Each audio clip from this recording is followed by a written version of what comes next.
자, 안녕하십니까. 이시면의 주식수공장 10월 11일 목요일 모닝 브리핑을 시작을 하도록 하겠습니다. 돌고 도는 악순환인 것 같습니다. 하나의 계기가 진행이 되면서 특히 이번 주와 다음 주 초반 미국과 중국의 무역 분쟁 관련된 부분들이 어떻게 커질 것인지, 이탈리아 관련된 부분들은 어떻게 될 것인지, 여기에 민감도 수치가 최근에 10년 국채 수익률 자체가 반등이 나오면서 시장 투자자들이 감성? 이 바라보는 시점 부분들이 상당히 민감해져 있죠. 자, 그로 인해서 어제 장중에 나왔습니다.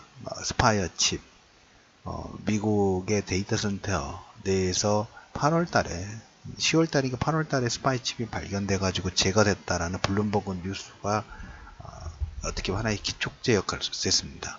첫 번째 보시면 스파이 칩 발견이 되면서 향후에 미국과 중국의 무역 분쟁 관련된 부분에서 인터넷 기업들에 대한 불똥 첫 번째고, 두 번째로 보실 부분이 약간 이건 부수적인 내용입니다만은 미국과 최근에 10년 국채 수익률 자체가 반등이 나오면서 향후 금리 인상에 대한 불안 심리가 지금 계속 전체적인 우리나라 시장뿐만 아니라 글로벌 전체적으로 다 압박수단 부분들이 좀 되고 있죠. 상승을 제한하는 역할 부분들 좀 하고 있고, 여기에 속도가 더 빨라지면 어떡하지, 유동성이 축소되면 어떡하지에 대한 불안 심리가 녹아 들어가고 있는데, 기업들도 마찬가지예요. 금리 인상이 혹시 진행되면 기업의 비용 부분들이 증가가 되겠죠.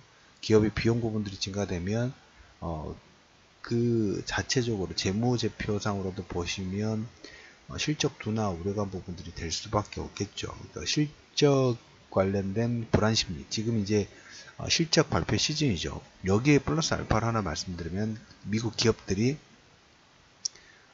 지금 다우지수하고 나스닥을 받쳐주는 가장 큰 힘 중에 하나를 꼽는다 하면 그것은 미국 기업들의 자사주 매입이라고 볼 수 있어요. 근데 이번에 대부분의 기업들이 실적 발표 부분들을 놔두고 지금 자사주 매입 부분들을 약간 보류, 관망하는 쪽으로 좀 돌아가다 보니까 밑에서 받쳐주는 수급은 없고, 스파이어 칩이라든지 그 다음에 금리 인상에 대한 우려감 부분이 나오니까 그거와 똑같은 거죠. 매수 잔량이 없는데 일부 조금 매도가 나오다 보니까 우리가 느끼는 체감의 공포감 부분들, 하락 속도 부분들 더 크게 진행이 좀 됐습니다. 근데 실질적으로 보시면 스파이어 칩 이슈의 블랙스완이 지금 기술주하고 금리 인상 여파 부분까지 같이, 그 다음에 여기에 실적 우려감 부분들까지 동반 내용들이 나오는데, 실질적인 내용 부분들은 실직 둔화의 우려 부분들은 업황의 문제는 아니죠. 업황의 문제는 아니에요. 관세 부과에 따른 투입 비용 증가에 대한 우려감 부분도 핵심 키워드가 될 수 있다라는 얘기를 첫 번째 드려보도록 하겠고, 두 번째로 보실 부분은 이제 역시 모든 발단 부분들은 그 계기라고 할까요? 핵심 키워드 부분들은 미국의 10년 국채 수익률, 그 금리 인상 속도가 빨라지지 않을까 하는 불안 심리죠.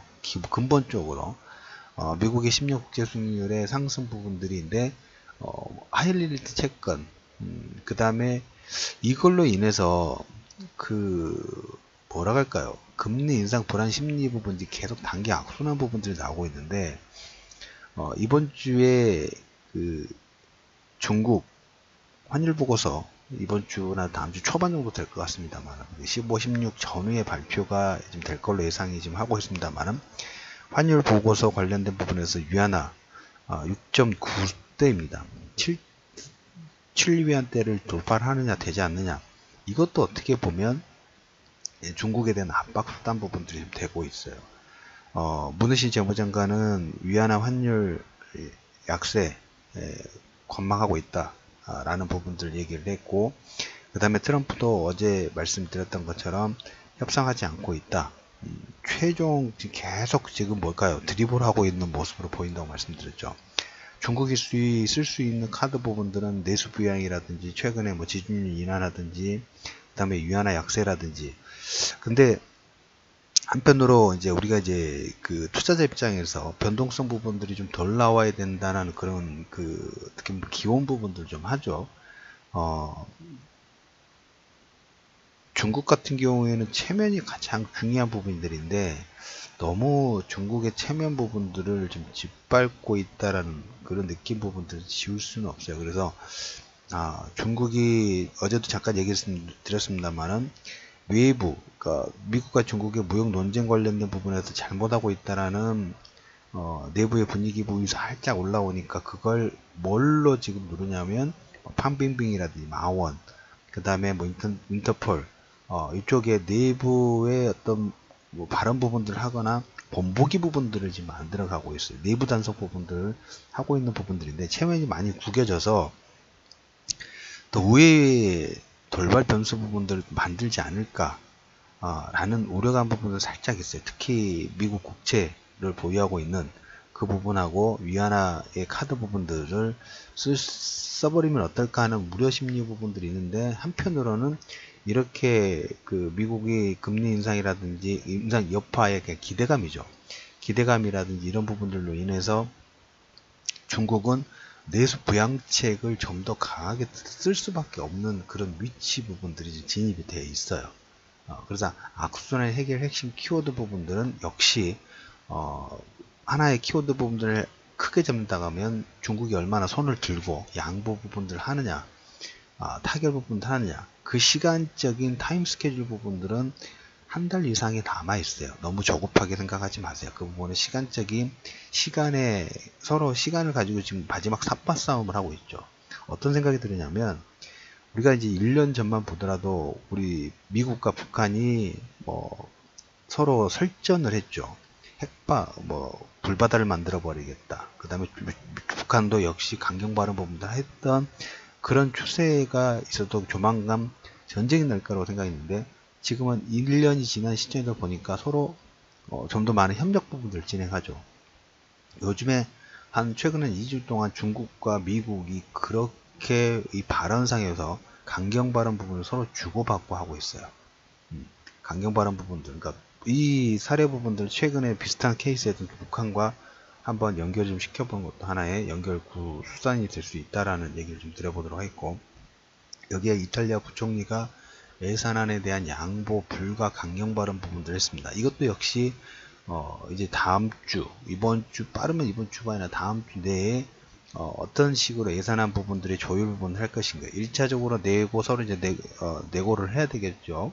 그러면 이제 이것 역시 불안심리 부분들을 자극하는, 오늘 이제 우리가 옵션 만기일입니다. 어제 변동성이 크게 나왔죠. 오늘 아침에 시가 부분들 보시면 태외 지수가 상당히 큰 폭의 하락 부분들이 나왔기 때문에 우리나라의 주가 부분도 영향 부분을 줄 수 있을 거라고 생각합니다만, 가장 중요한 부분은 중국이 첫 번째로 가장 중요한 부분이 될 수 있을 것 같고, 두 번째 옵션 만기 하락에 대한 저가 매수, 그리고 최근 이번 주 내의 내용들을 보니까 이번 주에 신용 물량이 한 1,400억 정도 감소가 나왔어요.